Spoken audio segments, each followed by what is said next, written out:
اعوذ باللہ من الشیطان الرجیم بسم اللہ الرحمن الرحیم رب اشرح لی صدری ویسر لی امری واحلل عقدۃ من لسانی یفقہوا قولی. اعوذ باللہ من الشیطان الرجیم بسم اللہ الرحمن الرحیم قد عرف نفسہ فقد عرف ربہ. تمام تر حمد و ثنا ہے اس پروردگار دو جہاں کے لیے کہ جو اتنا بلند و بالا ہے کہ جس کی بلندی کو انسان درک نہیں کر سکتا. وہ پروردگار کہ جس کی رحمانیت کے دائرے میں ہر چیز گھری ہوئی ہے. وہ پروردگار کہ جس کے بارے میں مولا کائنات بہت خوبصورت جملے کہتے ہیں کہ وہ پروردگار ایسا ہے کہ جو انسان کی شہرک سے بھی زیادہ اس کے قریب ہے. لیکن یہ ہم نادان انسان ہیں کہ جو دنیا کی رنگینیوں میں کھو کر اس ذات کمال کو فراموش کر بیٹھتے ہیں. جی ناظرین، ہدایت ٹی وی اسلام آباد اسٹوڈیو سے میں ہوں آپ کی میزبان رضا بطول. تمام دیکھنے والے محبان اہل بیت کو خوش آمدید کہتی ہوں اور سلام عرض کرتی ہوں. السلام علیکم ورحمۃ اللہ وبرکاتہ. جی ناظرین، تو آج جس موضوع کو ہم نے اپنے گفتگو کا موضوع سخن قرار دیا ہے وہ ہے اوج نسواں. اس ٹرانسمیشن کو اپنی اس گفتگو کا حصہ بنانے کا مقصد بیان کرتی چلوں. اوج نسواں یعنی کمال. عزیزان من، اس ذات کا تذکرہ آج ہم اس محفل میں کرنا چاہ رہے ہیں کہ جس ذات کو سیدہ فاطمۃ الزہرا بھی کہتے ہیں، جس کو سیدہ سے پہلے ایک رتبہ ملا اور وہ عورت کا رتبہ تھا. خداوند متعال کی سب سے بہترین خلقت کہ جس کی خلق کرنے کے بعد پروردگار نے فَبِأَيِّ آلَاءِ رَبِّكُمَا تُكَذِّبَانِ کہا. حضرت آدم سے جب جناب حوا کا ملاپ ہوا یا ان کو ملایا گیا تو اس وقت پروردگار دو جہاں نے جناب آدم کو ایک بہت ہی خوبصورت جملہ کہا کہ اے آدم، تمہیں میں نے ایک بہترین نعمت سے نوازا ہے. وہ نعمت کہ جس کو میں اپنی تمام تر لطف والی صفات اس میں ڈال چکا ہوں. اور وہ ذات کون سی ذات تھی؟ وہ عورت کی ذات تھی. آج اوج نسواں ہدایت ٹی وی کے اس پروگرام میں جس موضوع پر ہم بات کرنا چاہتے ہیں وہ اسلام میں عورت کا کیا مقام ہے، اسلام میں عورت کا کیا درجہ ہے اور اسلام نے عورت کو کیا حیثیت دی ہے، کیا بلندی دی ہے، کیا اوج نوازا ہے، اس کے بارے میں گفتگو کریں گے. عزیزان من، آپ بہتر انداز میں جانتے بھی ہیں کہ ایک خاتون نہ صرف بیٹی ہے، نہ صرف ماں ہے، نہ صرف بہن ہے، بلکہ خدا کی وہ خلقت ہے، وہ عظیم خلق شدہ بشر ہے کہ جس کی ذمہ داری انسان کے اگر جاننا چاہے تو بہت اہم ہے. اس کو جانے بنا معاشرہ ترقی نہیں پا سکتا. ترقی یعنی عورت کی تربیت. سب سے اہم اور سب سے بہترین موضوع جو ہے جس کو آج ہم نے ہدایت ٹی وی اور اس کی پوری ٹیم نے چنا ہے، یہ سوچ کر کہ اگر معاشرے کی تربیت ایک خاتون کرنا چاہے تو اس کو کس طرح سے کرنی ہے. اور اس سے پہلے عورت کو اپنا مقام محسوس کرنا ہے، جاننا ہے. جیسے میں نے آپ کے سامنے مولا امام حسین علیہ السلام کی حدیث کا ذکر کیا کہ فقد عرف نفسہ فقد عرف ربہ. اور جس نے اپنے نفس کو پہچان لیا اس نے اپنے رب کو پہچانا. ہر انسان کے کمالات تک، اوج تک پہنچنے کا مقصد سب سے پہلے یہ ہے کہ وہ اپنے اندر موجود خدا کی صفات کو جانے، پہچانے، تاکہ وہ خدا کی ذات تک پہنچ سکے. اسی موضوع پر بات کرنے کے لیے، اپنے عظیم مقام کو پہچانتے ہوئے، اپنے عظیم رتبے کو پہچاننے کے لیے آج ہمارے ساتھ بہت ہی محترم، بامعرفت اور با علم شخصیت موجود ہیں، خانم سغرا. اور ان سے انشاءاللہ گفتگو کریں گے اور جانیں گے کہ عورت کا اسلام میں کیا مقام ہے اور اسلام نے جو عورت کو اوج نسواں بخشا ہے وہ کس طرح کا اوج تھا، وہ کس طرح کی بلندی تھی کہ عورت آج اس قدر عظیم مراحل کو طے کر کر ایک عظیم تربیت یافتہ کرنے والی ماں کہلائی، ایک عظیم باپردہ بہن کہلائی اور ایک عظیم باپردہ زوجہ کہلائی ہیں. تو یہ جو مقام، یہ جو کمالات اسلام نے عورت کو بخشے ہیں، یہ جاننے کے لیے اور اس کو سمجھنے کے لیے اس پرمعرفت ٹرانسمیشن میں ہم اپنی خانم سے گفتگو کریں گے اور جانیں گے کہ یہ کمالات اسلام نے عورت کو کیسے دیے ہیں اور زمانہ جاہلیت میں عورت کو جن چیزوں سے نیچے رکھا گیا اور پست رکھا گیا وہ وجوہات کیا تھیں. جی خانم سغرا، السلام علیکم ورحمۃ اللہ وبرکاتہ. السلام ورحمۃ اللہ وبرکاتہ.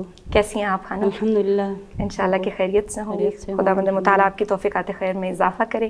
بہت شکریہ آپ نے ہدایت ٹی وی اسلام آباد اسٹوڈیو میں اپنے مصروف ٹائم میں سے وقت نکالا اور یہاں پر تشریف لائیں. اعوذ باللہ من الشیطان الرجیم، بسم اللہ الرحمن الرحیم، وبہ نستعین، انہ خیر ناصر ومعین، وصلی اللہ علی محمد وآلہ الطاہرین.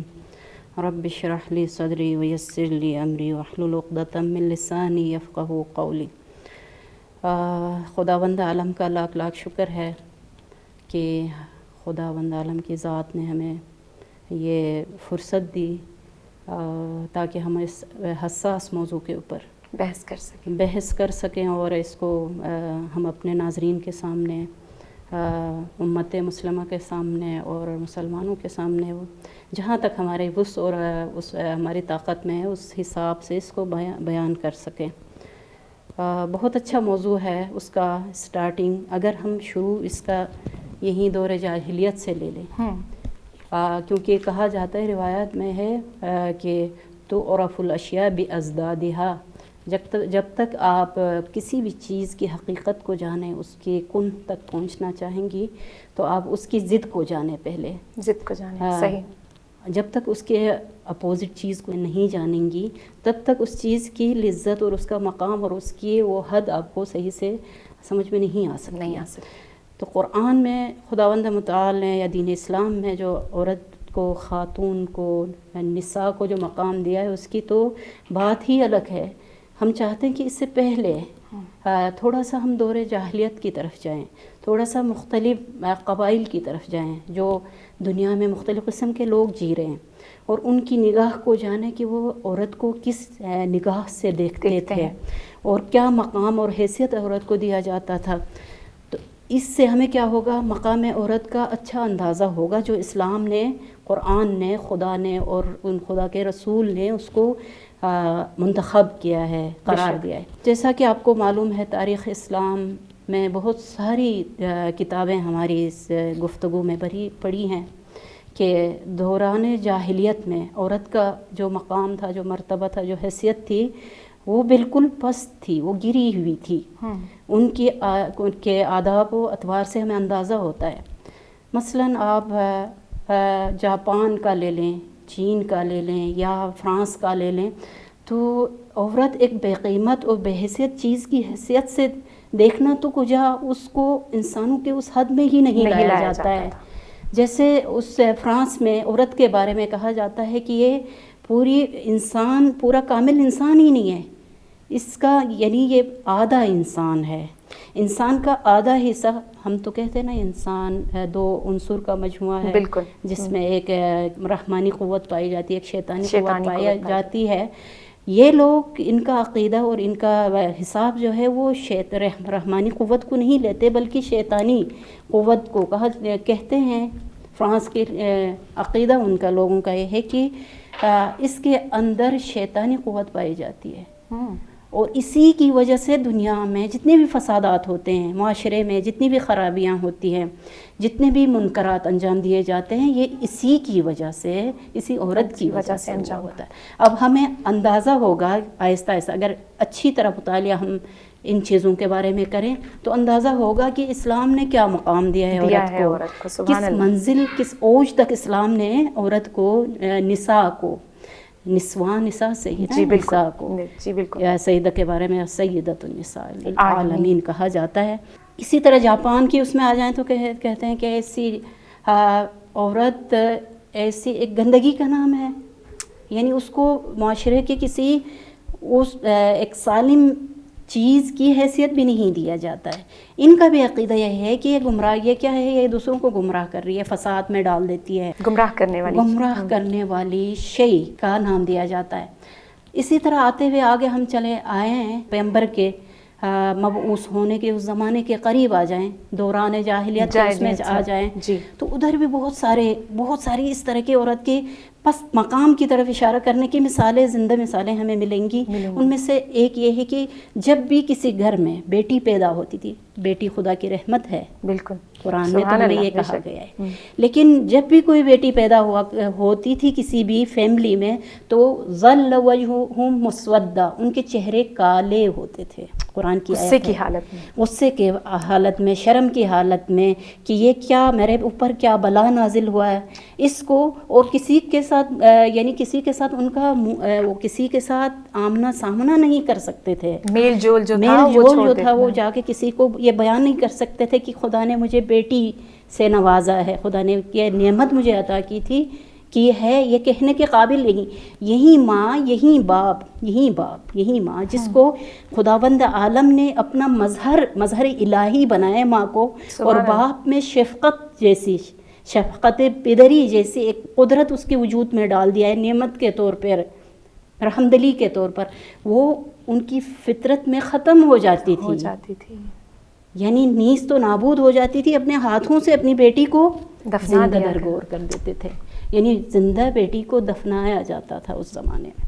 اور اسی طرح اس کے علاوہ بھی ایسے رسومات بھی پائے جاتے تھے، اگر کوئی عورت کا میاں اس دنیا سے چلا جائے، جزیرۃ العرب میں چلا جائے، تو اس عورت کو مکہ مکرمہ سے باہر کسی صحرا میں ایک تاریک اور کالی کوٹری بنائی جاتی تھی، اور اس میں تقریباً 2 سال تک تقریباً اس کو زندانی کیا جاتا تھا، اسیر کیا جاتا تھا، ادھر رکھا جاتا تھا اس عورت کو، حتیٰ ابتدائی ترین جو بنیادی ضروریات جو ہوتی ہیں وہ بھی نہیں دی جاتی تھی۔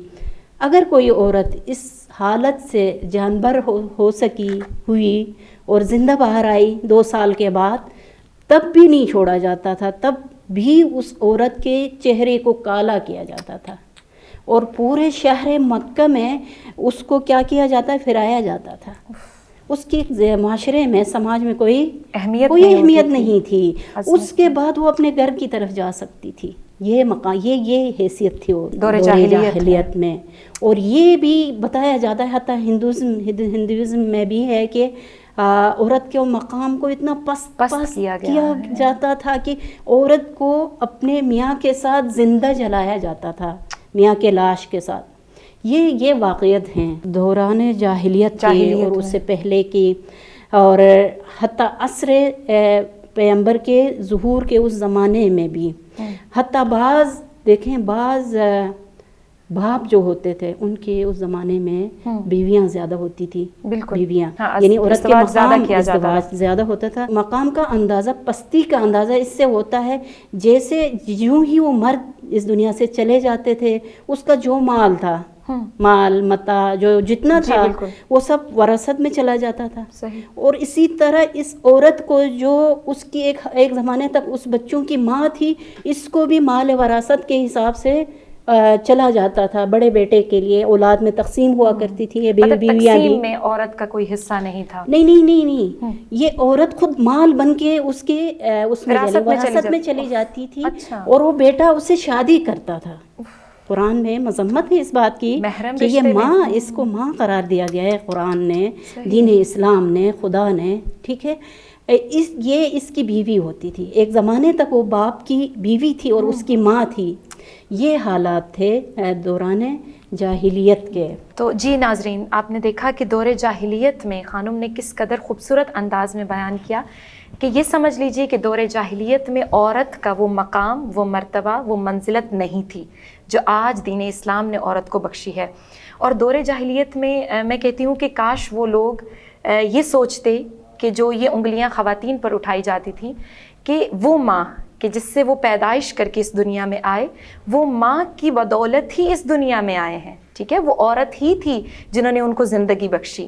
لیکن دور جاہلیت میں اس چیز پر کوئی بھی نظر ثانی نہیں کرتا تھا، فقط اور فقط یہ تصور کیا جاتا تھا کہ اگر کسی گھر میں بیٹی کا وجود ہے تو وہ اس کے لیے شرمندگی کا باعث ہے۔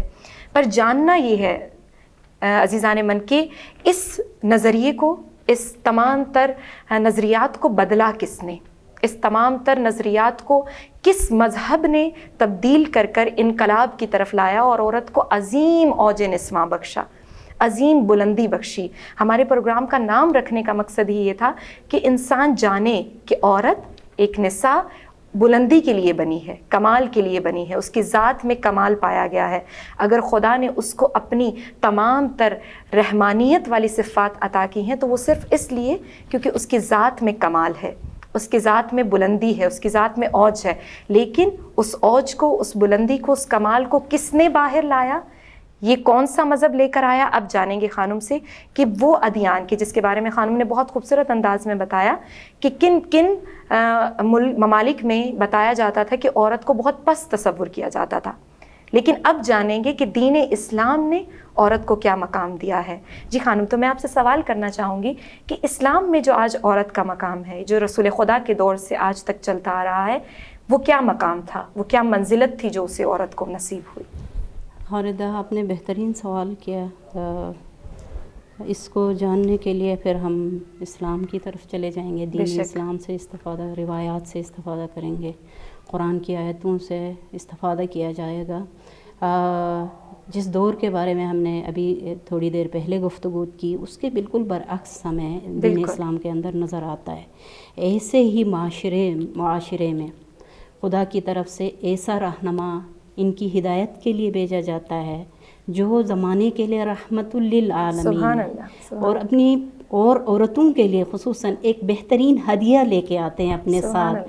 جتنی بھی باتیں ہماری گزر چکی اس کے خلاف، جب رسول اکرم کی بیٹی ان کو جب ان کے گھر میں آتی ہیں، خیر کثیر کی شکل میں آ جاتی ہیں، سورہ کوثر کی شکل میں آ جاتی ہیں، اور یہی پیغام مصداق حضرت زہرا سلام اللہ علیہا ہے، لیکن یہ خیر جاری وہ ساری ہے جب رہتی دنیا تک۔ بے شک بے شک۔ قرآن میں اسی معاشرے میں رسول اکرم خدا کی طرف سے آ جاتے ہیں، بہت ساری چیزیں لے کے آتے ہیں، بیٹی کا مقام، بہن کا مقام، بیوی کا مقام اور ماں کا مقام، الگ الگ مقاموں کو، الگ الگ حدود کو الگ کر کے جہاں بیٹی کی بات آتی ہے وہاں کہا جاتا ہے کہ بیٹی عزت ہے تمہاری۔ سبحان اللہ، بے شک۔ لیست ذکر کالانثیٰ، سورہ عمران کی آیت ہے کہ خدا فرماتے ہیں لیست ذکر، خدا حضرت مریم، اب بات آگے جب ہم نمونے کے طور پہ بیان کریں گے ادھر ذکر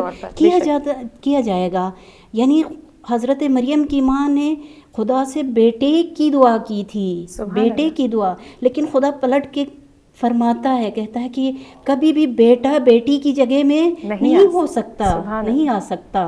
لیست ذکر کالانثیٰ، جو مریم ہوں گی آپ کے لیے، مریم کا مطلب کنیز کے معنی ہے، وہ کبھی بھی بیٹا آپ کو اس کی جگہ میں نہیں آ سکتا ہے۔ اور اسی طرح بہن کا اگر مقام دیکھا جائے تو دنیا میں بہت ساری مثالیں ہیں، تاریخ میں بہت ساری مثالیں ہیں، ان میں سے ایک مثال حضرت موسیٰ کی بہن ہے۔ ماشاءاللہ، جب حضرت موسیٰ کو خطرہ فرعون کی طرف سے، ان کی فوج کی طرف سے، آپ کو تاریخ کا سے واقفیت ہے کہ اس زمانے میں کیا لڑکوں کو کیا کیا جاتا تھا، ختم یذبحون ابناءکم ویستحیون نساءکم، ذبح کیا جاتا تھا ابناء کو، لڑکوں کو، اور عورتوں کو زندہ رکھا جاتا تھا۔ کیوں؟ اس لیے کہ ان کو خبر تھی کہ ایک ہادی آئیں گے ہدایت کے لیے، ایک منجی آئیں گے، اس لیے اس کو پہلے سے یہ اپنا کیا ہے، وَمَكَرَ اللَّهُ وَاللَّهُ خَيْرُ الْمَاكِرِينَ، خدا کے سامنے وہ مکر کرنا چاہ رہے ہیں، لیکن خدا جو مکر کرتا ہے وہ ان کے ذہنوں میں بھی نہیں آ سکتا ہے۔ بالکل۔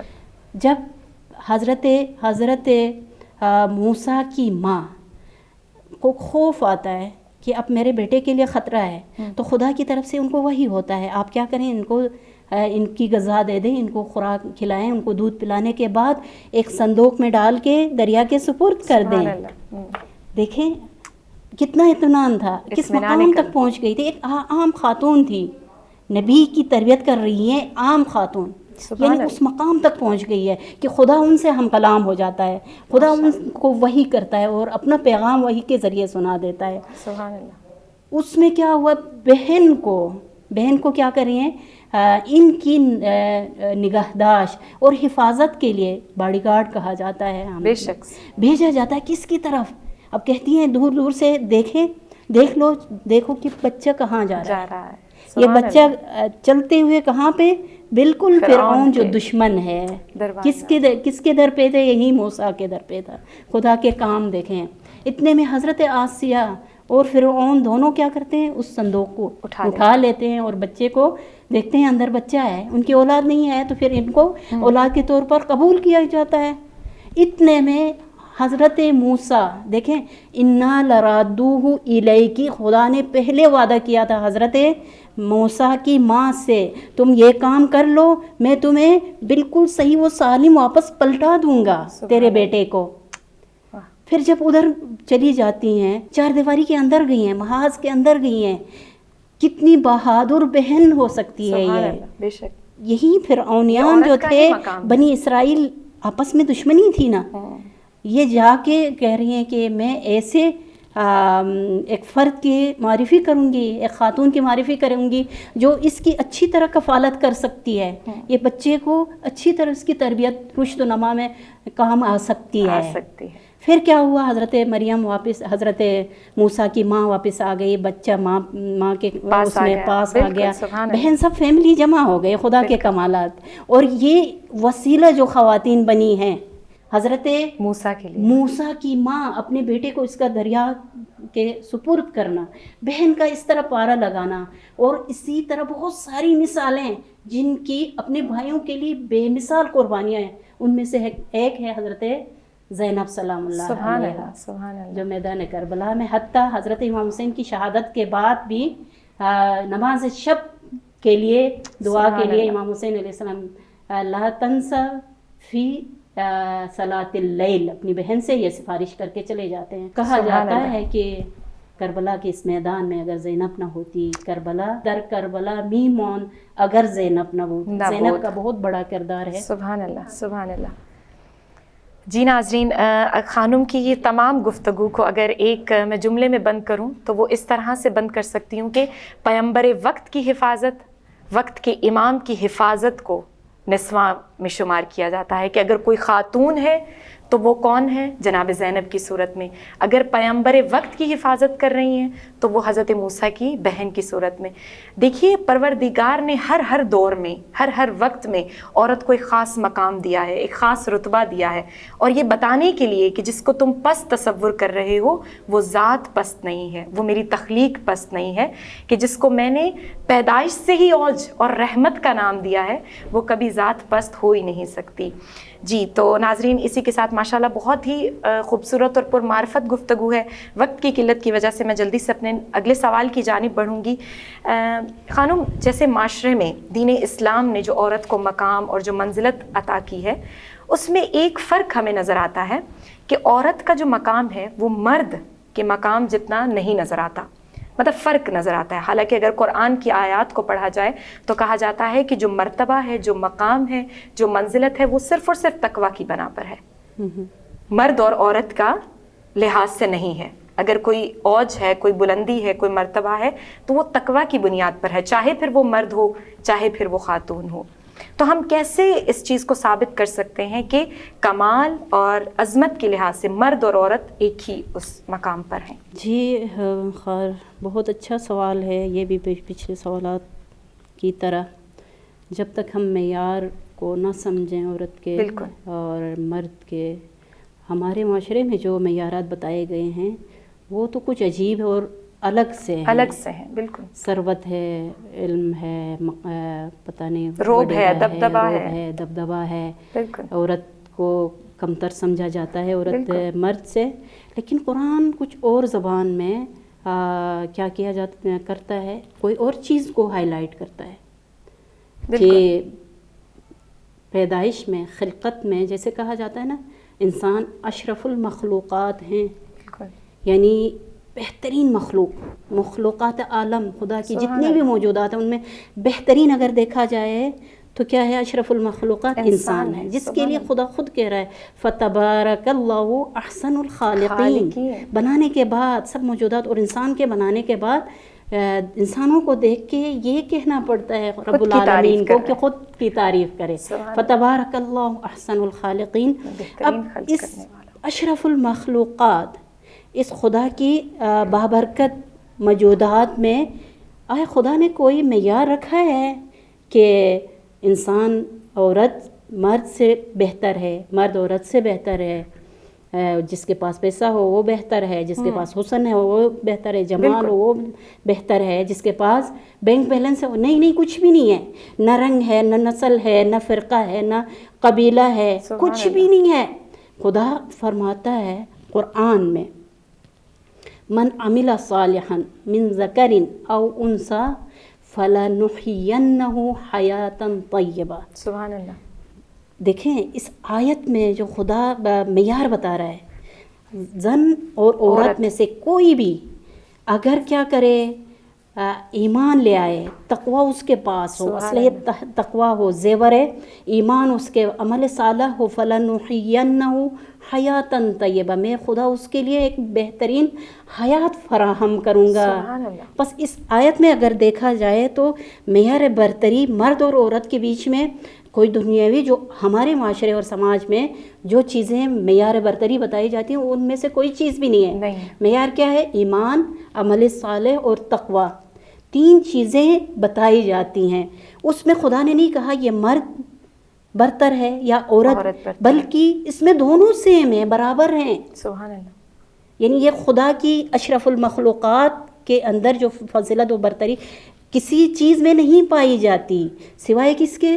یہی سوائے تقوی، ایمان اور عمل صالح اس کے پاس ہو۔ اسی طرح یہ تھی سورہ نحل کی آیت نمبر 95، اور اسی طرح سورہ غافر میں خداوند عالم فرماتا ہے من عمل صالحا، پھر دوبارہ اسی ذکرن او انسا کا، مرد ہو یا عورت ہو، جو بھی کیا کرے اچھا کام انجام دے، وہو مؤمن، اور وہ مومن ہو، فَأُولَئِكَ يَدْخُلُونَ الْجَنَّةَ، دیکھیں یہ بشارت اس کو مل جاتی ہے، خدا کیا کرتا ہے؟ اس کو بہشت میں داخل کر دیتا ہے، وَلَا وَيُرْزَقُونَ بِغَيْرِ حساب، اور اس کو اتنا دیتا ہے روزی، اتنا روزی اس کو اس کا مقدر کرتا ہے، کوئی حساب و کتاب نہیں ہے۔ بس اس میں معیار جو بتایا گیا ہے وہ ایمان ہے، عمل صالح ہے اور تقوی ہے۔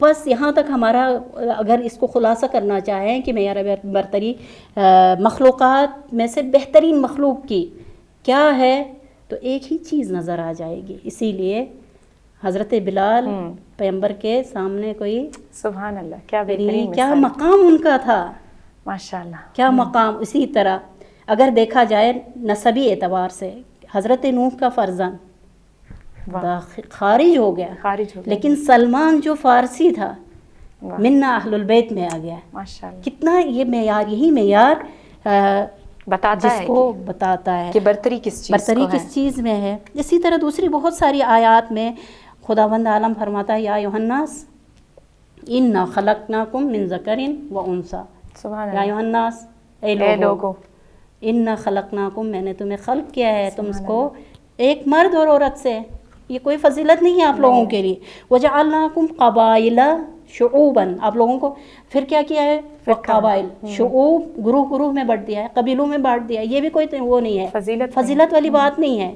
آگے جا کے خداوند عالم بتا رہا ہے ان اکرمکم عند اللہ اتقاکم، تم سب میں سے جو بھی، جس کا بھی معیار تقوی اوپر جائے گا وہ میرے لیے کیا ہے؟ مکرم ہے، محترم ہے، اس کی فضیلت میرے پاس زیادہ ہے، چاہے وہ مرد ہو یا عورت ہو۔ سبحان اللہ، دونوں میں کوئی کسی قسم کی، آپ نے دیکھا ہوگا کہ آیات قرآن سے یہ اندازہ ہوتا ہے کہ کوئی کسی قسم کی الگ تفرقہ بازی یا اس کو الگ کوئی امتیاز نہیں دیا گیا۔ ماشاءاللہ، بہت شکریہ خانم، بہت اچھے انداز میں خانم نے بتانے کی اور ڈیفائن کرنے کی اس نے کم وقت میں کوشش کی ہے، اور ماشاءاللہ قرآن کی ہر ایک آیت، ہر ایک حدیث یہ بتاتی ہے کہ عورت اور مرد میں کسی کو برتری حاصل نہیں ہے سوائے عمل صالح کے، سوائے تقوی کے، سوائے اخلاق کے۔ یہ سب وہ چیزیں ہیں عزیزان من کہ جو ہم اپنے معاشرے میں، اپنے انوائرمنٹ میں ہر روز دیکھتے ہیں، لیکن پھر بھی ہم ان چیزوں میں اپنی فضیلتوں کو، اپنے کمالات کو ڈھونڈنے ہیں کہ شاید ہمارا ایک اچھی نسل سے ہونا، شاید ہمارا ایک اچھے گروہ سے ہونا، شاید ہمارا ایک اچھے خاندان سے ہونا ہمارے لیے کمال اور فضیلت اور عظمت کا باعث ہے۔ نہیں عزیزان من، بہترین معیار، بہترین اوج، بہترین کمال صرف اور صرف جس چیز میں ہے وہ خدا کے نزدیک بہترین اخلاق ہے، بہترین آپ کا عمل صالح ہے اور بہترین تقوی ہے۔ یہ سب چیزیں ہیں جو انسان کو کمال تک لے کر جاتی ہیں، اوج تک لے کر جاتی ہیں۔ جی ناظرین، یہ جو ہدایت ٹی وی اسلام آباد اسٹوڈیو کی جانب سے پروگرام رکھا گیا ہے، ٹرانسمیشن رکھی گئی ہے، یہ انشاءاللہ ہر ہفتے میں ایک دن آپ لوگوں کے لیے حاضر کی جائے گی، آپ لوگوں کی خدمت میں پیش کی جائے گی، اور ٹائمنگ انشاءاللہ پاکستانی ٹائمنگ جو ہوگی وہ 6 PM ہے اور UK ٹائمنگ 2 PM ہے۔ آپ لوگوں سے گزارش کی جاتی ہے کہ ضرور اس پروگرام کا حصہ بنے تاکہ بیٹھے بیٹھے اس آدھے گھنٹے میں آپ بھی خدا کے ساتھ ان عظیم گہرائیوں کو جان سکے جو ایک عورت کے لیے اوج کا باعث بنتی ہیں، بلندی کا باعث بنتی ہیں۔ اور بہت ہی خوبصورت وقت ہوتا ہے یہ کہ جب ہم اہل بیت علیہ السلام کی زندگیوں کو بھی جان رہے ہوتے ہیں۔ خانم نے بہت اچھی مثالیں دی بہن کی صورت میں، خانم نے مثال دی جناب سیدہ ماں کی صورت میں۔ اگر صرف سیدہ زہرا کی زندگی کو ہی دیکھ لیا جائے، ایک ماں کی حیثیت سے، ایک بہن کی حیثیت سے، ایک بیوی کی حیثیت سے، وہ پوری کی پوری ہر انسانیت کے لیے، ہر خاتون کے لیے مشعل راہ ہیں۔ خداوند متعال سے دعا کرتے ہیں کہ اس ٹرانسمیشن کو پروردگار اور زیادہ ترقی دے، اور ہم نئے سے نئے اچھے سے اچھے ٹاپکس آپ لوگوں کی خدمت میں پیش کریں جو خاتون کے لیے اپنی زندگی، اس مشکل زندگی کو گزارنے میں راحت پیدا کر سکیں۔ والسلام علیکم ورحمۃ اللہ۔